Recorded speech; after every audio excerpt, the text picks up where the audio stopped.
hope this is worth the wait for all of you. First off, I want to give a thank you to Jim Gates, Bill Simons, and all the organizers and presenters here at the symposium. This is the second straight year in which I've had the privilege to speak at the Baseball Hall of Fame, and obviously the honor is quite humbling. Also need to give a thank you to my parents who are here in Cooperstown for the second straight year. Without their patience, support, love, and willingness to express their passion for one another, I simply would not be here with all of you. Last but not least, I need to give a thank you to Pat Costa, the creepy man grabbing that camera right there. Everyone in this room can probably think back to the moment when they first fell in love with baseball. For me, it was in the summer when I was about 8 years old. Armed with a taped-up wiffle ball bat, a tennis ball, telephone pole wires, a quiet city street, and Pat, I discovered how beautiful it could be to spend all day keeping track of nothing but how many home runs we could hit and how many times we could hit the neighbors' houses or cars before they got upset. Sir, thank you. Pat is also a lifelong friend and the first person to see and believe what you all hopefully will. No, not this presentation, but the image of Ted Williams in this painting. Don't see it? That's okay, give me a few minutes. Jackson Pollock is arguably the most famous American painter in history. Best known for the pieces he created during his drip era, which began in 1947. Pollock's 1948 painting, Number 5, was sold at auction in 2006 for $140 million, the highest price ever for a single painting. More than anything Picasso ever created, more than any Van Gogh, more than any Renoir, Klimt, de Kooning, Warhol, more than any painting by any painter ever. Pollock's life and legacy are well documented. Hundreds of books have been released about his art, including a 900-plus page biography, which resulted in the Pulitzer Prize for authors Stephen Nafay and Gregory White Smith in 1991. In 2000, actor Ed Harris starred in and directed Pollock, a biopic that earned him an Academy Award nomination and an Academy Award win for Marcia Gay Harden, who played Pollock's wife, Lee Krasman.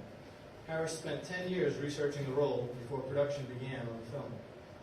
There is clearly something fascinating about this long-deceased painter who is most famous for not painting so clearly. And Nafay, Smith, and Harris are far from alone. 2 years ago, scholar Henry Adams presented the very plausible idea that Pollock wrote his name in large letters on the canvas of his seminal 1943 painting Mural. Don't see it?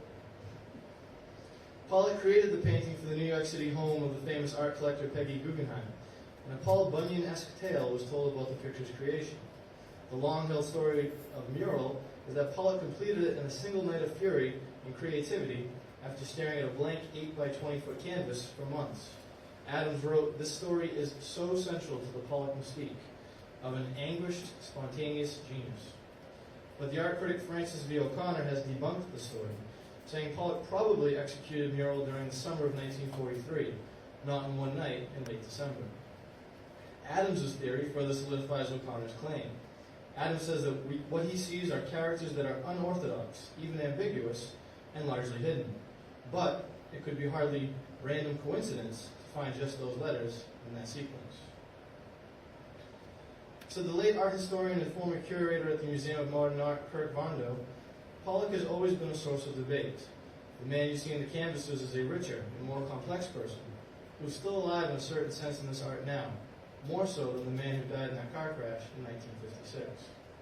Pollock's art is known for being mysterious, from the imagery we can decipher in it, to the feeling we receive when we look at it, to the way it was created. The reasoning as to the way he chose to live his life is the same. What inspired him to be so unexplained with his work? Why, as such a successful artist, did he allow himself to be overtaken by alcohol at the end of it? For these questions, people far smarter than myself have offered their answers. They have tirelessly dissected his artwork, his childhood upbringing in the West, his alcoholism, everything. Well, almost everything. Like many art historians, I have been infatuated with Pollock since I first discovered him. And so when it was time for me to do my senior thesis for my art history degree at the Art Institute of Boston, naturally, I wanted to write about Pollock. But I wanted to explore a part of him that no one else had. As described before, there has been exhaustive research completed on the man, so the task I was taking up was extremely daunting. After about 3 consecutive round-the-clock weeks of book reading, film watching, and Google searching, I finally typed into the search engine, Jackson Pollock and baseball, I had finally reached the point of, what the hell? There is, though, a rhyme and reason as to why I typed that in. A few years before, while skimming through the pages of an art history book prior to the arrival of a professor for a class, I took a look at a Pollock painting and organically saw an image of the Boston Red Sox great Ted Williams. To this day, I do not know where the trigger point inside my head came from. And man, I was sure of it. In the bottom left-hand corner of this smorgasbord of paint, I saw Teddy ballgame. First person I showed the image to was my friend Pat. And then I showed it to a few other friends. They all came away thinking what I was thinking, or at least that's what they said. Let's put it this way. Their enthusiasm was not so strong that it kept me from spending 3 weeks meticulously looking through this artist's life before I finally typed Jackson Pollock in baseball into Google. What appeared on my computer screen, though, after that search, is what has really led me here today. The first link the search engine brought up was to a Pollock biography written by Deborah Solomon. The author included an excerpt of a magazine interview with Betty Parsons from the 1967 May-June issue of Art in America. Parsons was an art dealer whose influence was so strong she has been referred to as the den mother of abstract expressionism, the art movement of which Pollock is considered a major figure. In the interview published 11 years after Pollock's death, Parsons revealed, quote, his most passionate interest after painting was baseball. He adored baseball and talked about it often. Much to my surprise, I had an official lead. Now, I'm not going to go directly into my theory on the possibility that an homage to Ted Williams is located in Pollock's 1943 painting, Guardians of the Secret. For even after a few years of research, including a trip to San Francisco just to see the painting in person, the evidence that has been mounted thus far can still somewhat be considered a little Charlie Sheen-esque. However, an organic thought from an excited, wide-eyed college student and a quote discovered by a tired researcher who was nearly at wit's end has brought about considerable substantiation that baseball and other sports may have had a profound impact on Pollock's artwork. Maybe even images of the games secretly crept into some of his pieces. In 1950, German-born photographer Hans Nemeth offered his contribution to breaking down Pollock's myth as a purely non-objective painter late in his career, one who was devoid of conscious thought. With Pollock at the height of his fame, Nemeth filmed the artist at work. Less than 12 months before the recording took place, Time magazine had asked the general public the question of Pollock, is he the greatest living painter in the United States?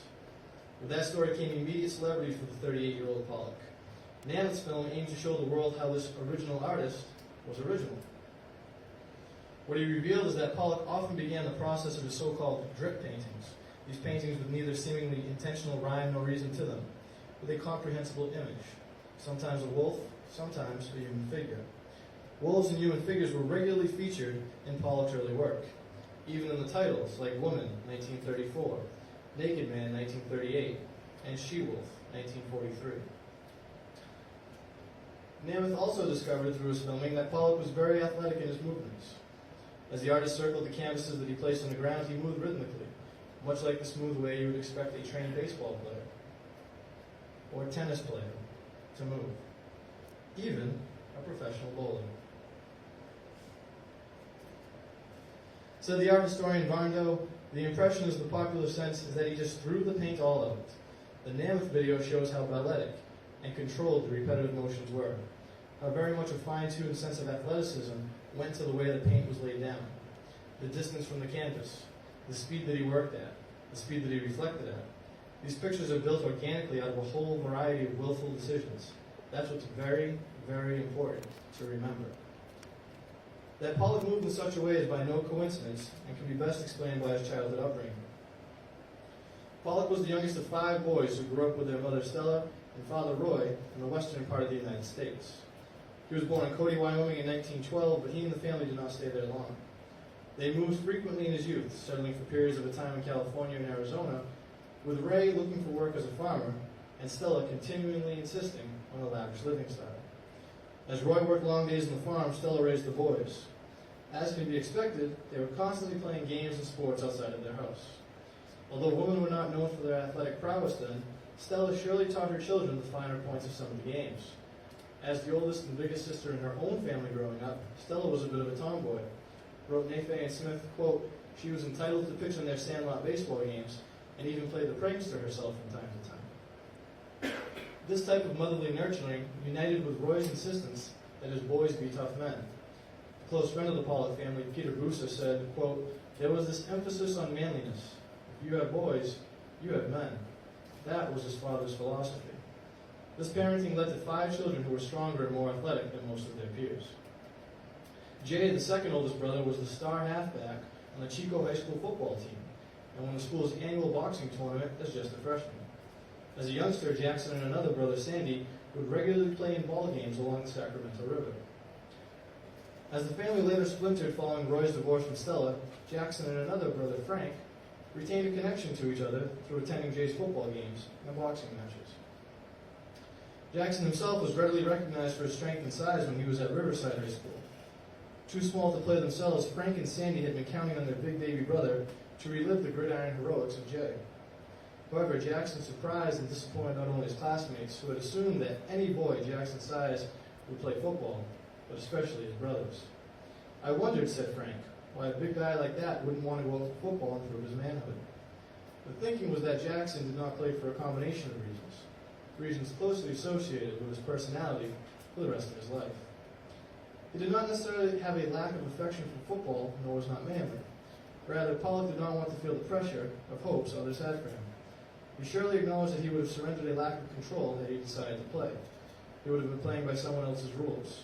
He would have been attempting to fill the shoes of his accomplished big brother, Jay. In addition, he relished the role of renegade. Pollock not only shied away from the team at Riverside High School, he later helped create a rebellious response brochure to the team at Manual Arts High School after he had transferred there.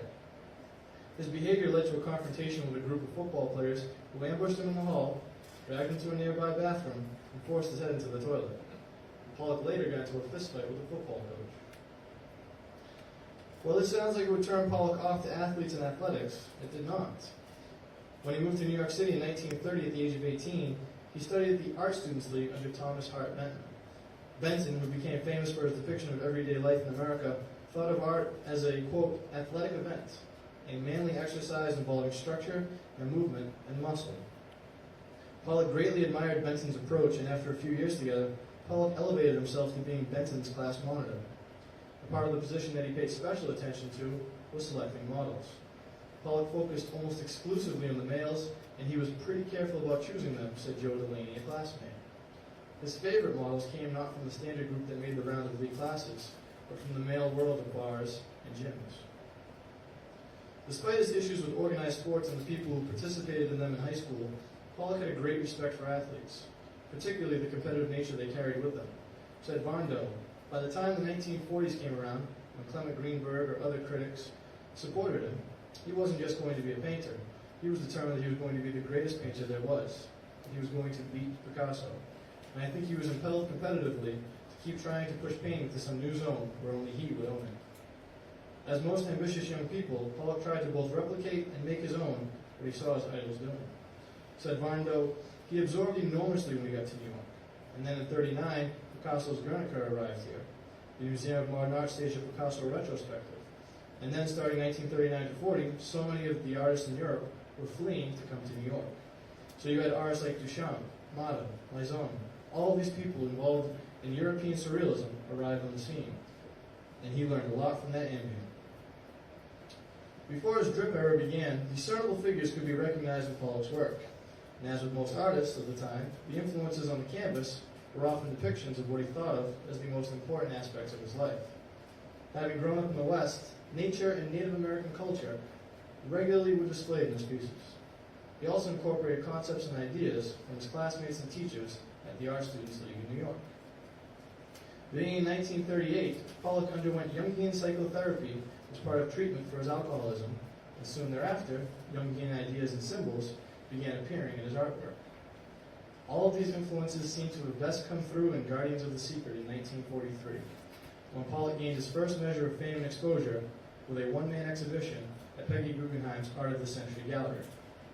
In describing the particular painting, author Elizabeth Frank said, quote, Guardians of the Secret is highly figural and highly abstract.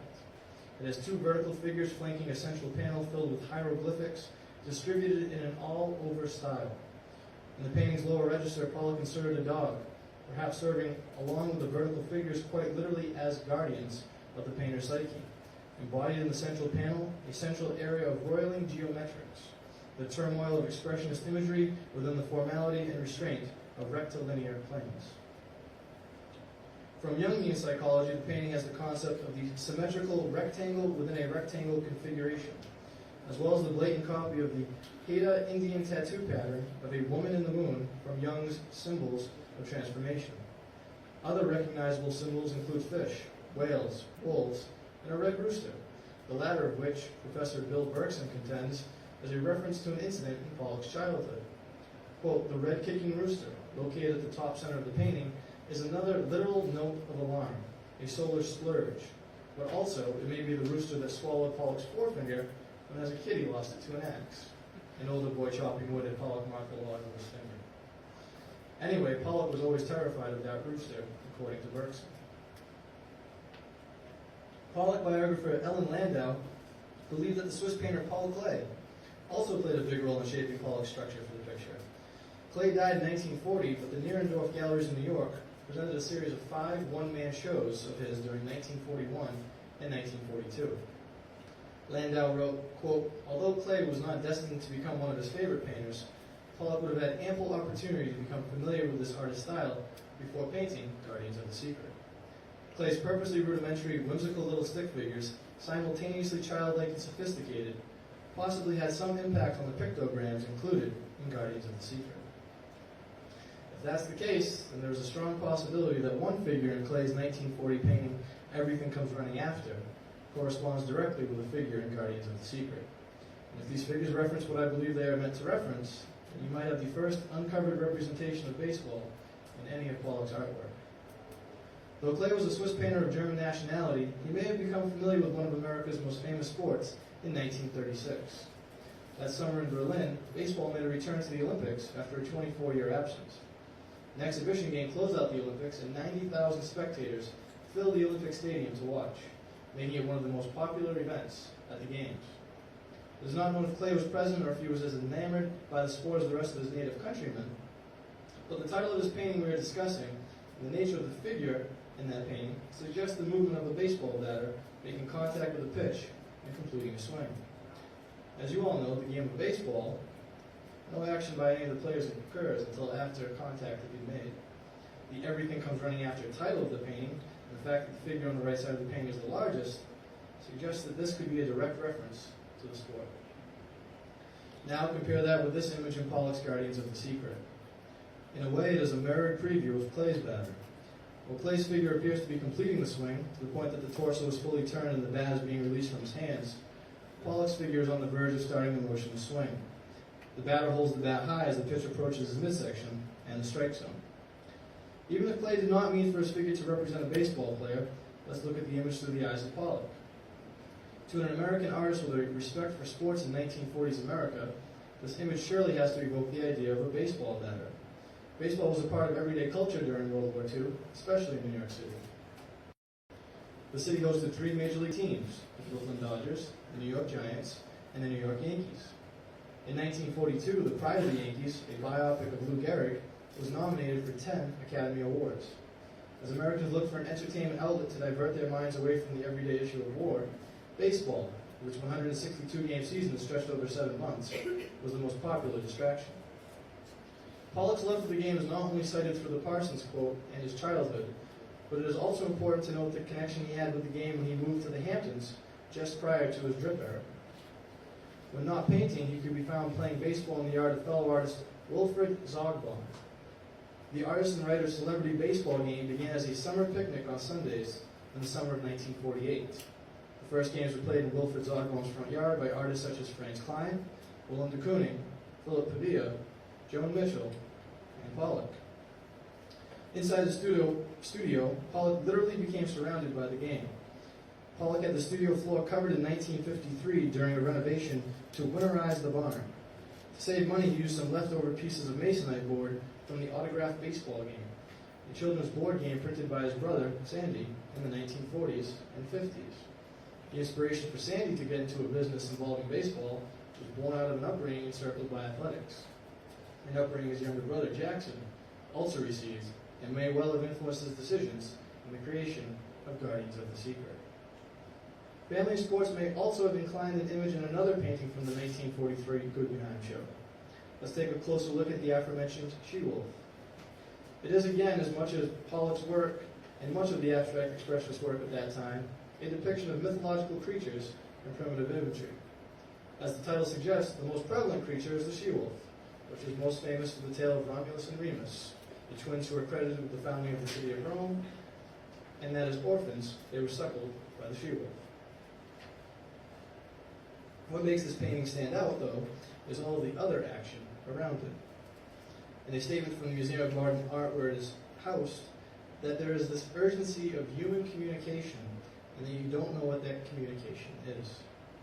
The communication that Pollock may very well have been conveying is a tribute to his football-playing brother, Jay. Now, if I have convinced you to this point that the evidence that has been presented to you is possible proof that Jackson Pollock intentionally inserted sports figures into these paintings and athletics had a major influence on all of his work, then let's quickly discuss the original, organic idea that Ted Williams is floating around in Guardians of the Secret. Located inside the totemic pole on the left side of the canvas, its beginning is in the very bottom corner as a left-handed batter swings across his body and makes contact with a pitch. The figure seen is turning his body in motion toward the viewer while it makes contact with the ball. The hitter is painted faceless, a thin, vague black outline of a head. This is not uncommon in Pollock's work of that time. As a student of Benton's at the Art Students League, quote, he would avoid the more difficult parts of the body, leaving black circles for faces and lopping off hands altogether. The right leg is extended and the foot is planted as proper contact with the ball is made. The black shoe with laces also doubles as a fish, a symbol seen in other parts of the painting. A bat is not present. Instead, the ball springs off the upper body around the shoulder area where the bat would be, and then travels in a swooping upward motion north towards the center point of the painting, but remaining on the totemic pole. The right arm is represented on the figure with a thin black line that reveals itself at the correct point where a short-sleeved jersey would stop covering that part of the body from sight. The elbow is bent, and the forearm extends toward the shoulder area at the point of contact with the ball. The ball's travel is represented through a white tail that begins at the shoulder and ends when it hits a linear yellow line that jets out from a black border that surrounds the central rectangle. The linear yellow line is part of its own narrow rectangle connected to the black border. The white tail ends in a tiny circle of red and white, the colors and shape of a baseball. Some have suggested that that's pesky pole as well because of the yellow going up. Why not, huh? What the hell?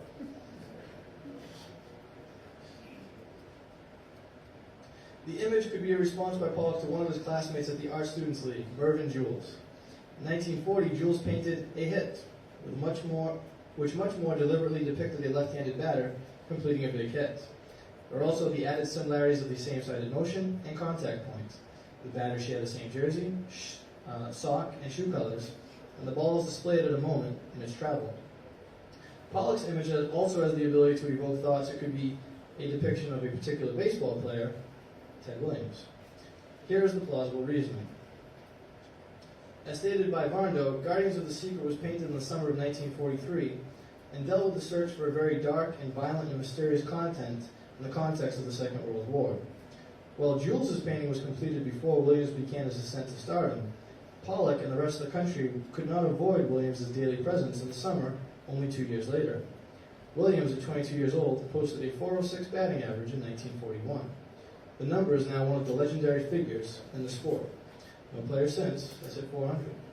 The next season, in 1942, Williams won the Triple Crown, topping the American League in batting average, home runs, and runs batted in. He is one of only 14 players in baseball history to achieve that, one of only 2 players to ever do it twice. In 1943, however, he was far from Fenway Park, Boston, and America, having enlisted in the United States Armed Forces to fight in World War II. Pollock's swinging baseball batter is not only producing an eerily similar swing to Williams, he is also in the same color scheme as a member of the Boston Red Sox.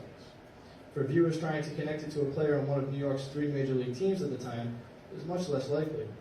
The New York Yankees wore navy, white, and gray, The New York Giants wore orange, white, and black, and the Brooklyn Dodgers wore blue, white, and gray. John M. Williams, a contemporary Boston artist with no relation to Ted Williams, responded to a request from me to take a look at Guardians of the Secret and the theory represented there. His response was, quote, "What I picked out was the legs twisting, the rib cage, and possibly a cap tilted back on the space where a head might be. After reading your paper, I could follow the ball's path to the small white-red circle in the center top. Your thesis seems plausible. This figure represents a baseball player. Who knows whether or not it's Ted Williams?" Jackson Pollock said, "Every good artist paints what he is." Well, if he was in fact as big a fan of baseball as Parsons said, then shouldn't he have depicted the sport at least once during his career? It seems like there would have been no better chance than here. You be the umpire. Thank you.